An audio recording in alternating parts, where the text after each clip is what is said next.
Hmm. El presidente Petro dice que los unos son ladrones, que los otros también, que hubo fraude electoral, que puede haber fraude electoral. Y cuando uno le dice que muestre las pruebas, dice, no le pueden coartar la libertad de expresión a un ciudadano que es el presidente. ¿Quién me podrá sacar de este dilema? ¿Qué pasa en esta situación? Ya sé, Catalina Botero.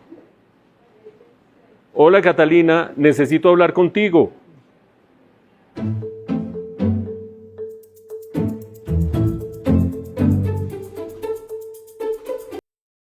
Catalina Botero, bienvenida a Entrevista Reina del periódico El Tiempo. Muchas gracias, Mauricio. Bueno, para darle contexto a esta conversación, voy a mencionar dos o tres pilares de tu carrera y de tu conocimiento profesional que creo que son claves para entender desde dónde abordas los temas que vamos a abordar. En primer lugar, exdecana de la Facultad de Derecho de la Universidad de los Andes, con todo ese bagaje académico que eso conlleva. En segundo lugar, conjuez de la Corte Constitucional, pero también del Consejo de Estado, lo que habla de la estatura de tu criterio jurídico en el marco normativo de Colombia. Y tercero, relatora especial para la libertad de prensa de la Comisión Interamericana de Derechos Humanos. Y ahí quisiera que en 30 segundos nos digas qué hace un relator o relatora especial para la libertad de prensa de la Comisión Interamericana de Derechos Humanos, y ahí entramos a nuestro tema. Hace tres cosas. Monitorea lo que pasa en términos de libertad de expresión en toda la región y hace unos informes sobre cuál es el estado de la libertad de expresión. Avanza los estándares de manera tal que cada vez ese derecho tenga una mayor y una mejor protección. Entonces litiga casos ante la Comisión Interamericana y ante la Corte Interamericana. Y en tercer lugar, alerta cuando hay situaciones graves, preocupantes, alerta, envía cartas a los estados, saca comunicados de prensa. Son como los tres pilares, digamos, del trabajo de la comisión, de la relatoría. Eso quiere decir que conoces muy bien la normatividad nacional, en el caso de Colombia, probablemente otras de la región, la normatividad internacional, y conoces muy bien las prácticas que violan o no violan esa normatividad. Sí. En los últimos meses, porque esto no es cuestión de las últimas semanas, sino de casi que en la segunda mitad de su mandato, el presidente Petro ha ido incrementando sus comentarios públicos acerca de o situaciones o instituciones o personas donde usa calificativos, en algunos casos le dice ladrón al uno, le dice pillo al otro, o sobre situaciones, da interpretaciones de situaciones sin justificarlas, y en algunos de esos casos parecería estar desbordando alguna normatividad. Dime si has encontrado que en algunas de esas manifestaciones se viola o se desborda cierta normatividad, y qué tan grave es eso. Quisiera una explicación previa muy corta para Ah, entender por qué esto no es una opinión personal, sino tiene fundamento en esos estándares internacionales. ujú. La libertad de expresión ha sido considerada por la Corte Interamericana de Derechos Humanos como uno de los pilares esenciales de un sistema democrático y la ha defendido con mucho vigor. Pero también ha dicho que hay ciertas personas que por el rol que ocupan tienen deberes asociados a esa libertad. Voy a poner ejemplos obvios. Un médico no puede revelar, no tiene la libertad de expresión para revelar mi historia clínica. No puede. Tiene un deber de contención. Los militares no pueden salir a hablar a favor o en contra de un candidato. Tienen unos deberes de contención. Los jueces, que están sometidos a principios rectores de la Administración de Justicia, como la imparcialidad, por ejemplo, no pueden salir a insultar públicamente en un medio de comunicación a una de las partes en un proceso. Los presidentes y la jurisprudencia de la Corte en materia de presidentes es la más robusta, la más importante. Los presidentes tienen unos deberes asociados a su cargo, no el presidente Petro, todos los presidentes, no de Colombia, de todas las Américas, tienen unos deberes asociados a su cargo. Y uno de esos deberes es que cuando se expresen, em, deban confirmar de manera reforzada el fundamento de lo que dice. Ujú, Entonces no puedes mentir, por ejemplo. ujú.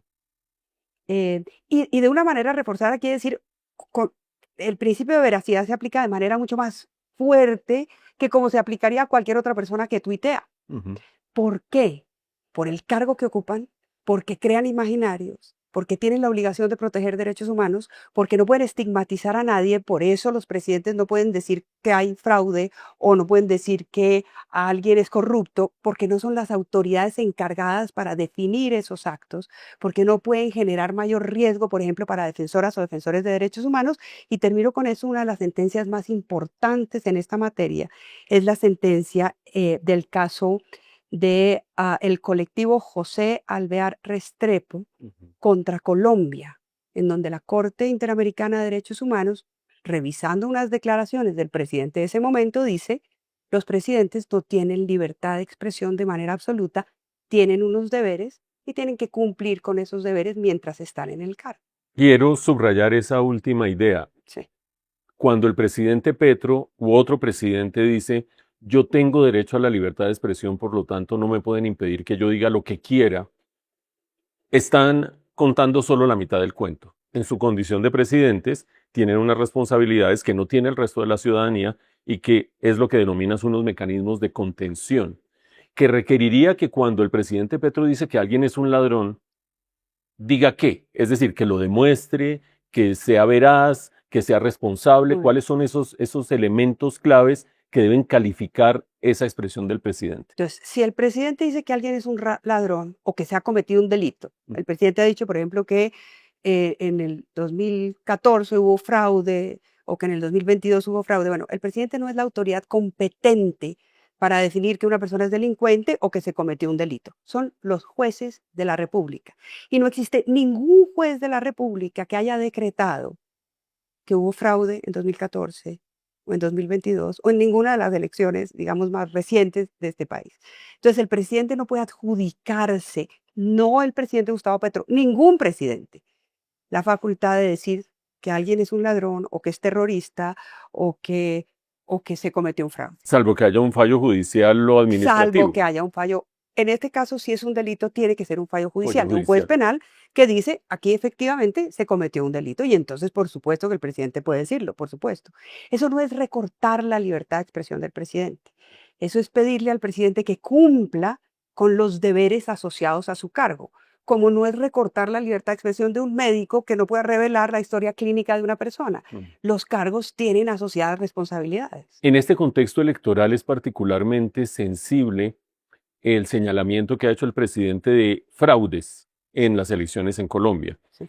Al no existir un fallo judicial que sustente esa hipótesis de fraudes, el presidente está incurriendo en qué clase de faltas. Por una parte, pues falta la verdad, lo cual puede ser sencillamente estar diciendo mentiras. Pero por otra parte, ¿qué otra clase de faltas de acuerdo a la normatividad nacional o internacional? Pues lo que ha considerado la Corte Interamericana es que si no hay un control al cumplimiento de los deberes asociados a la libertad de expresión de ciertos funcionarios, y eso lesiona bienes protegidos por el derecho internacional, hay una responsabilidad internacional del Estado. ¿Por qué? Y dice la Corte, en palabras textuales, el presidente tiene que confirmar adecuadamente los hechos sobre los cuales hace afirmaciones para que la gente no reciba una versión distorsionada de los hechos, para no aumentar el riesgo de ninguna persona, defensoras, defensores de derechos humanos, periodistas que están haciendo su trabajo, y para no poner en jaque a las autoridades autónomas. Hay un caso muy importante en donde un presidente de la región insultaba constantemente a un tribunal administrativo que estaba haciendo su tarea y la corte le dijo, usted tiene ahí un deber de contención porque usted no puede poner en jaque la autonomía de las otras autoridades. Entonces, si se cumple, si se aumenta el riesgo, si se afecta la deliberación, si se pone en jaque la autonomía de otras autoridades y no hay controles internos suficientes, entonces hay una responsabilidad internacional del Estado siempre que se pruebe una violación, digamos, de un derecho humano. Entonces hay El, que ir paso a paso.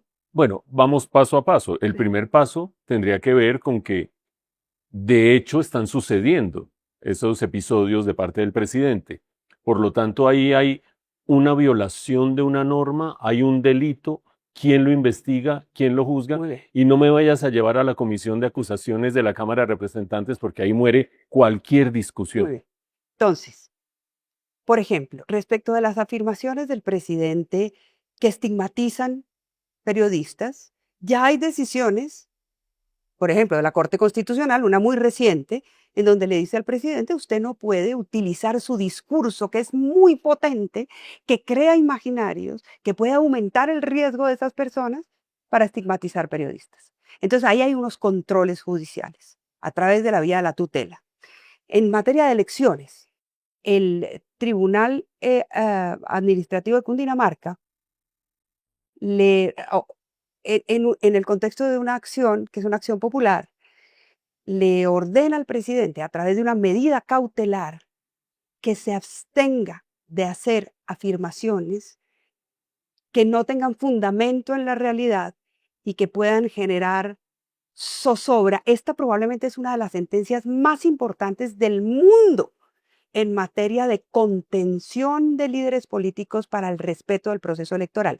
A Bolsonaro lo condenaron justamente por eso, por haber esparcido de manera totalmente irresponsable desinformación sobre posible fraude del proceso electoral. No tenía ningún fundamento para decirlo. Y la mitad de Brasil cree que se robaron las elecciones. Bueno, Bolsonaro fue condenado en Brasil por eso. Y porque eso además activó actos de violencia, como en Estados Unidos, cuando Trump dijo que le habían robado las elecciones, activó unos actos de violencia en el Capitolio. Pero la medida cautelar en Colombia habla de una cosa muy importante, que es la información como bien público. O sea, que la gente tiene derecho a no estar desinformada, sobre todo cuando viene el presidente de la República. Y le pide al presidente, le dice al presidente, usted tiene libertad de expresión. Claro que puede hablar, pero usted tiene unos deberes asociados a su cargo. Usted no puede decir que hay fraude si no hay una sentencia que diga que hay fraude. Usted no puede decir que el Consejo de Estado le ordenó a la registraduría comprar un software cuando esa orden no existe. Y no son temas menores. Decir que hay irregularidades es distinto a decir que hay fraude. Puede haber una irregularidad de buena fe. Un fraude es un mecanismo a través del cual se busca cambiar fraudulentamente, de mala fe, la voluntad popular. Entonces, esas confusiones, digamos, no son tolerables cuando provienen de una persona tan importante y tan querida por una parte muy importante de la población como el presidente de la República. Y sobre todo cuando en el caso que nos ocupan no han sido declaradas por una autoridad judicial. Tú conoces la teoría, pero también la praxis de el derecho en Colombia. ¿Crees que esa medida cautelar del Consejo de Estado es suficiente para que el presidente en esta situación de ebullición política se restrinja y deje de hablar de la posibilidad de fraude cuando estamos a 2 semanas de elecciones de primera vuelta y unas cuantas de segunda vuelta? Pues la medida es del Tribunal Superior, Sí. del Tribunal de Cundinamarca. Está en este momento en apelación en el Consejo de Estado, y además hay una tutela de unas personas pues, que defienden el discurso del presidente, que también está en curso. El presidente ha tenido mucha más prudencia desde que salió la medida cautelar, pero ha sacado algunos trinos en donde insiste en que hubo fraude, en que el fraude fue decretado por el Consejo de Estado, en que se ordenó comprar un software, y crea esta idea de que en Colombia el software cuenta los votos, y es una enorme confusión. En Colombia el software no cuenta los votos, en Colombia el proceso electoral es básicamente en papel. El software lo que es una gran calculadora que suma, pero hay mucha gente que está confundida, mucha gente que realmente considera que su voto puede estar en riesgo. Pues vamos a ver qué dice el Consejo de Estado en la apelación de la medida cautelar.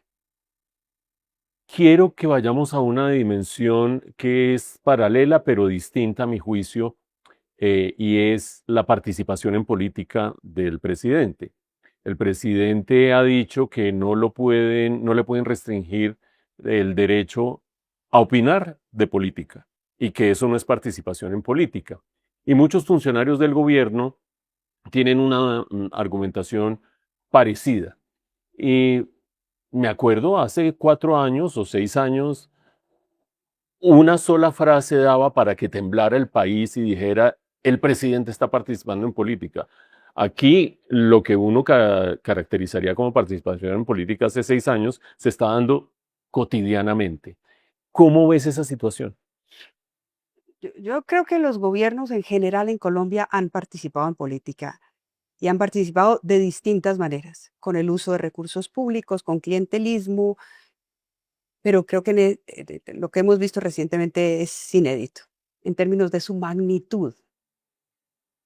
Lo que pasa es que no hay una decisión judicial hasta ahora que establezca si, por ejemplo, el uso de los medios públicos para hacer eh, publicidad o propaganda que favorece a uno de los candidatos, eso no participación en política, porque los medios públicos no se utilizaban tradicionalmente para eso. Entonces hay una discusión jurídica al respecto. Yo creo que la Constitución es muy clara, creo que la Ley de Garantías es muy clara, creo que el Código disciplinario es muy claro. No se puede utilizar no solo los recursos públicos, el cargo, la función, el poder que te da tener esa representatividad para influir en la elección a favor de uno u otro candidato. Porque yo creo en que los funcionarios públicos tienen que ser un ejemplo. Mm. Pero la verdad es que esto hay que llevarlo a un juez. Ahora, ahí tenemos que hablar de la Comisión de Acusaciones de la Cámara de Representantes, porque el presidente, y yo creo que con muy buenas razones, no el presidente Petro, cualquier presidente tiene un fuero reforzado.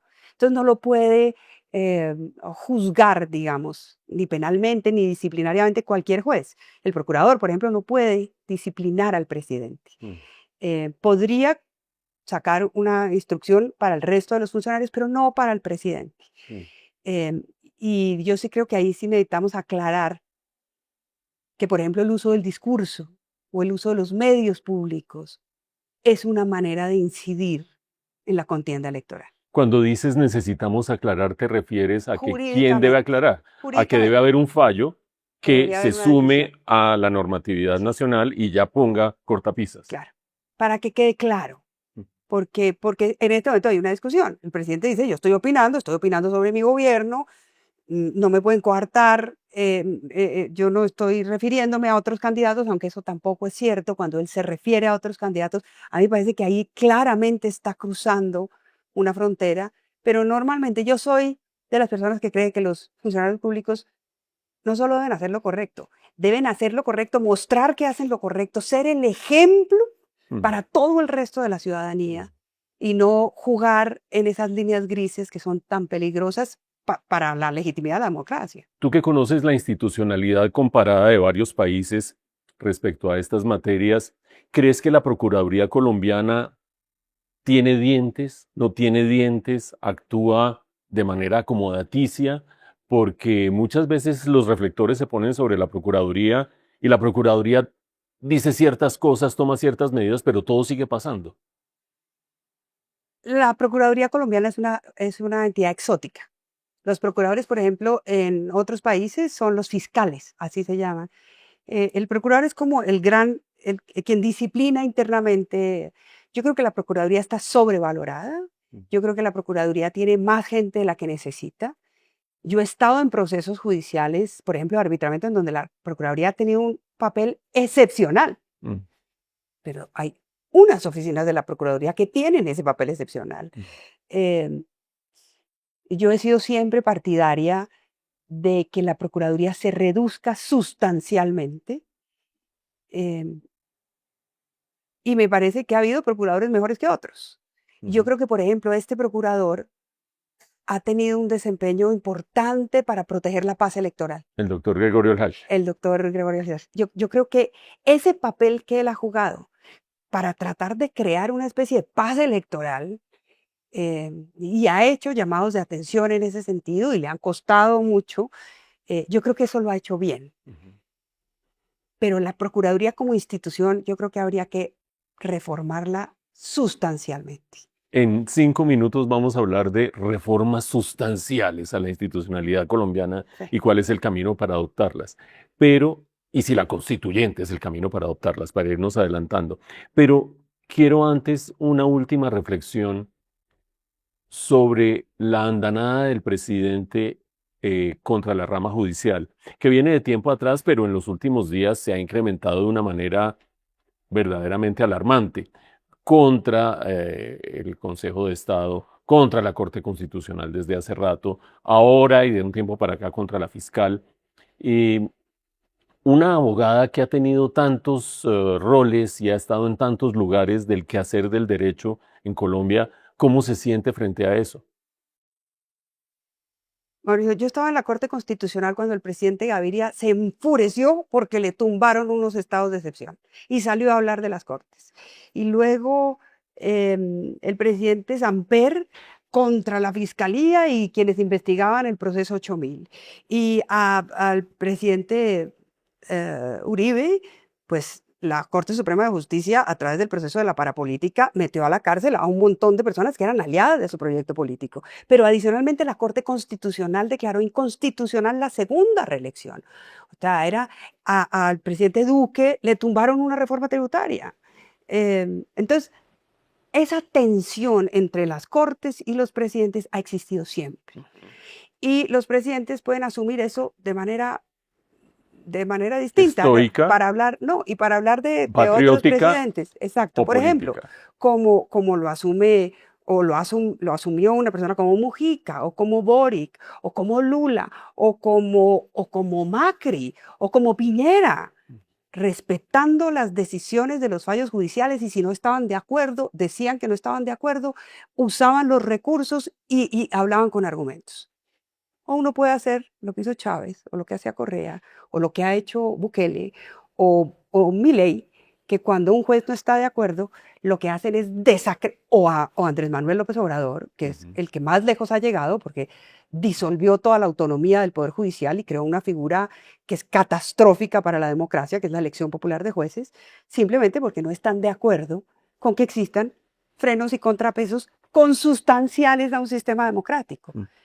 Em, yo creo que el presidente Petro se ha equivocado cuando ha optado por el segundo camino, que es desprestigiar a las Cortes, hablar de un presunto boicoteo a su proceso de gobierno, y no se da cuenta que es que esas Cortes han hecho su trabajo, por lo menos desde el 91 hasta hoy, generando siempre tensiones, y que hay distintas maneras de responder a esas tensiones, unas más democráticas que otras. Sí, pero yendo más allá de la retórica, a veces los mandatarios no solamente están reaccionando con un cierto talante, unos más dócilmente, más patrióticamente, más constitucionalmente y otros de manera más beligerante, sino que algunos quieren ir más allá. Mencionabas el caso de Andrés Manuel López Obrador, que termina pasando una reforma que hace que haya elección popular de jueces, que eso es un horror para quien lo ve de afuera. Me imagino que quien está dentro de eh, el quehacer judicial y legislativo y tal, lo debe ver como algo totalmente horroroso. Em, el presidente Petro ha tomado como bandera desde hace un tiempo, pero seguramente para después del 7 de agosto, la posibilidad de una asamblea constituyente. Y tú tienes un doble sombrero para verlo con mucha autoridad, creo yo. Uno, participaste hace tiempo ya, 30 años hace tiempo tuyo, hace tiempo nuestro, 30 años, en o más, el movimiento de la séptima papeleta, 35. 35 años, sí, exactamente, Sí, que llevó finalmente a la Constitución del 91, a la Constituyente y a la Constitución del 91. Por lo tanto, no tienes, creo yo, esa mitificación de que las constituciones no se cambian. Fuiste protagonista de un cambio constitucional. Pero por otra parte, eres consciente de lo que hay en juego, de la institucionalidad valiosa de una democracia liberal, cuando uno suma eh, ímpetu político, caudillismo, demagogia y la intención de convertir una democracia representativa en una democracia directa o algo peor. ¿Qué se te pasa por la cabeza cuando oyes esa idea de una asamblea constituyente? Tres cosas. La primera, mira la diferencia de lo que pasaba en el 91 y lo que pasa hoy. El movimiento estudiantil del 91 no podía ser más plural. Es decir, tenía estudiantes de todas las universidades, de todas las corrientes políticas, militantes del Partido Comunista, de la Juventud Comunista, del Opus Dei, estudiantes que nunca habían participado en política, estudiantes de derecha, de izquierda, de todas partes del país. Fue un movimiento realmente plural que yo creo que representaba un momento en el que este país quería tener una unión, quería quería tener un ajuste institucional que nos sirviera a todas y a todos. Y por eso esa constituyente fue tan valiosa y tan bella, porque yo creo que es estéticamente rescatable que haya personas como Álvaro Gómez, como Serpa, como representante de la clase política tradicional liberal, y como una persona que era Navarro, que había estado en el movimiento guerrillero que había secuestrado a Álvaro Gómez. Y los tres al unísono proclamaron la Constitución. Esa Constitución es preciosa por eso. Esa Constitución nos ha dado las bases para reconstruirnos, para que se desarrollen los derechos sociales, para que la gente sea más consciente del valor de su libertad y el libre desarrollo de su personalidad, para que haya más controles y las tentaciones autoritarias tengan más frenos. O sea, esa Constitución realmente es muy valiosa porque nació de ese momento constituyente, de un encuentro de un país que no estaba acostumbrado a conversar. Hoy estamos en todo lo contrario. Hoy se pelea la gente en la mesa, hoy las conversaciones entre colegas son dificilísimas, en las redes sociales lo único que hay son insultos de un lado al otro. Hoy estamos en todo menos en un momento en el que podamos crear un acuerdo que nos sirva a todas y a todos. Entonces, ese es el peor momento para hacer una constitución. Eso es la primera razón. La segunda razón, que Rodrigo Primo y la condensa como lo que hace él normalmente extraordinariamente bien en un artículo que publicó hace poco, es que es una constitución es un proyecto improvisado, es un proyecto que no tiene unas finalidades claras y es un proyecto muy arriesgado.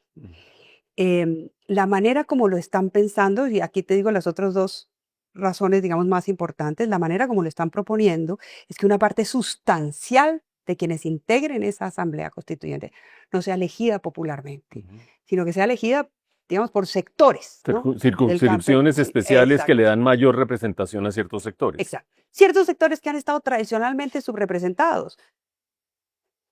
Pero la sobrerepresentación que les están esperando dar no va a dar lugar a un encuentro, pero además es inconstitucional. Es decir, eso no pasa un análisis de constitucionalidad de la Corte Constitucional, por distintas razones. Entonces, se la están jugando con una constituyente que no es una constituyente que vamos a elegir todas y todos para todas y todos. Es una constituyente que además dice, por ejemplo, que esas circunscripciones especiales van a elegir a esas personas con una reglamentación futura. No, ¿cuál reglamentación futura? Eso la gente lo tiene que saber cuando vota. Es como que mañana, no sé, un sector de la derecha llegue al poder, quiera hacer una constituyente y decida que entonces hay un 10% para el sector de los hidrocarburos, otro 10% para los exportadores. No. Y que ellos van a reglamentar cómo se elige. No, una constitución es para todo el país.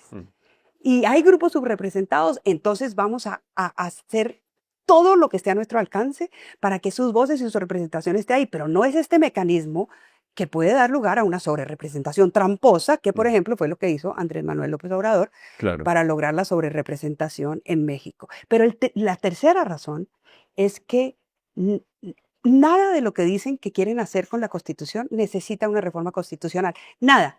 Todo se puede hacer a través de leyes o incluso de políticas públicas. O sea, ni siquiera tendrían que pasar por el Congreso para cumplir con algunas de las cosas que están en la Constitución. Y sí están poniendo en riesgo, por ejemplo, la división de poderes. Al presidente no le gusta que los jueces le digan que algunas de las cosas que hace no son ajustadas a la Constitución. Entonces, ¿qué va a hacer? ¿Va a capturar al Poder Judicial? El presidente cree que cuando el Congreso ejerce sus funciones y no le deja pasar algunas de sus propuestas, entonces está bloqueándolo. No, así funciona la democracia. Entonces, ¿qué va a hacer?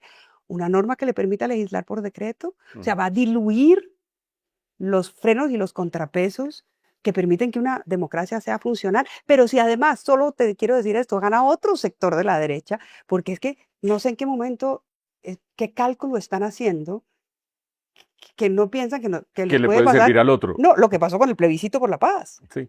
Y entonces acabamos con la posibilidad de interrumpir el embarazo, con el matrimonio igualitario, o sea, con conquistas que ha sido dificilísimo obtener para que sectores de la población puedan estar, digamos, adecuadamente reconocidos por el derecho. O sea, es riesgosísimo lo que están haciendo.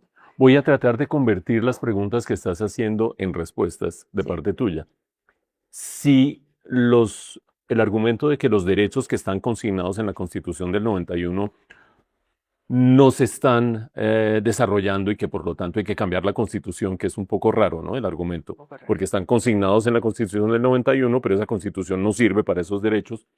Si ese argumento no es correcto, uno puede pensar que lo que se busca como objetivo último es eliminar el sistema de frenos y contrapesos que restringe la capacidad del Poder Ejecutivo y del presidente en concreto, y quizás también exterminar la alternancia en el poder. Uno puede pensar. ¿Tú crees que esas son motivaciones del presidente Petro? A mí me cuesta mucho trabajo ponerme en la cabeza del presidente Petro. Yo no sé qué motivaciones pueda tener el presidente. Lo que sí sé es que eso puede ser un resultado. Como puede ser un resultado acabar con los derechos sociales. Hay sectores de este país que han tratado de acabar con la tutela para reclamar derechos sociales, y tú como economista lo sabes perfectamente, y los constitucionalistas hemos tenido conversaciones con los economistas sobre este tema, y para ellos sería, pero un bocado de cardenar, como se dice, poder recortar la tutela para que la tutela no pueda servir como instrumento para garantizar el derecho a la salud, o el derecho a la vivienda, o el derecho a la educación. Ahí, entre economistas y constitucionalistas y sectores sociales, hemos tratado de llegar a ajustes que nos permitan que la tutela sí sirva, pero que respete ciertas reglas generales pero es que pueden acabar con todo eso. O sea, échenle un vistazo a los reclamos de los abogados más conservadores o de cierto sector de los economistas que dicen la tutela no puede servir de ninguna manera para interceder en la manera como se distribuyen los bienes y los recursos. A eso podemos llegar. Claro. Entonces, el resultado es tan incierto y la Constitución es tan buena y el momento es tan inoportuno que en realidad yo no sé cuál puede ser el propósito. Vamos a terminar esta entrevista con la pregunta del ascensor que va al quinto piso. Cuando uno va en un ascensor que va al tercer piso y le preguntan algo, óyeme, ¿cómo estás viendo todo? Pues uno, entre esto y decir algo, llegó al tercer piso y se baja. Si uno va al piso 30, pues puede hacer una tesis completa. Este va al quinto piso, Catalina. En esta coyuntura política y con los argumentos que hay en el debate público tan pugnaces, ¿tú temes por la estabilidad institucional de la democracia colombiana? Sí. No solo por lo que pasa en Colombia, porque a principios de siglo en las Américas había una dictadura, hoy hay 4. Porque en las encuestas y los sondeos de opinión, claramente la gente dice que prefiere, por ejemplo, el orden y la estabilidad a la protección de los derechos. Porque la manera como estamos conversando no nos permite tener discusiones sosegadas y tranquilas sobre la importancia de mantener instituciones que nos defiendan cuando estamos frágiles, porque lo que nos defiende en la fragilidad son las instituciones. Y estamos dispuestos y dispuestas a ceder eso respecto de unas promesas que son incumplibles. Entonces sí, Y claro. parafraseando a aquel personaje maravilloso de la cultura popular, ¿quién podrá defendernos de ese destino? ¿O qué podrá defendernos de ese destino? Los mejores experimentos, digamos, contra estas tentaciones autoritarias son los que han sido impulsados por la gente. O sea, las élites han tenido un papel fundamental en transformar cosas, tienen un papel fundamental, ¿no? Convencer a las élites de hacer un Estado más justo siempre es importante porque pueden mover eso. Pero lo que muestran, lo que uno puede ver si uno mira los lugares en los cuales se ha logrado poner un freno, a veces tarde, como en Hungría, pero un freno a esos procesos autocráticos, em, el protagonista, digamos, ha sido la gente, la gente. La gente que de pronto para y la gente que entiende el costo. Por eso, lo que hacen esos regímenes autocráticos, como en El Salvador, por ejemplo, lo que hicieron en Venezuela, es que tienen unos momentos en donde todo el mundo los apoya. En Venezuela, el apoyo mayoritario a Chávez durante los primeros 5 años de este siglo fue inmenso. Y los beneficios, digamos, de un régimen que empezó a redistribuir rentas fue inmenso. Como hoy en El Salvador, la gente percibe los beneficios en materia de seguridad. Ya cuando se dan cuenta que eso es insostenible y que da lugares a regímenes autoritarios y corruptos, porque disolvieron todos los controles, ya no pueden, ya no hay alternancia en el poder, porque ya esos controles no existen, no hay cortes independientes, se tomaron los órganos electorales y ya lo que queda es la debacle de Venezuela. Entonces eso hay que hacerlo antes de que alguien logre hacer esas reformas institucionales para mantenerse en el poder, porque como decía Moisés Naim alguna vez, el problema de esos regímenes autocráticos no son lo malos que son, sino lo mucho que duran. No mucho que dura. Muchas gracias, Catalina, por haber estado en la entrevista Reina del periódico El Tiempo. Muchas gracias a ti, Mauricio.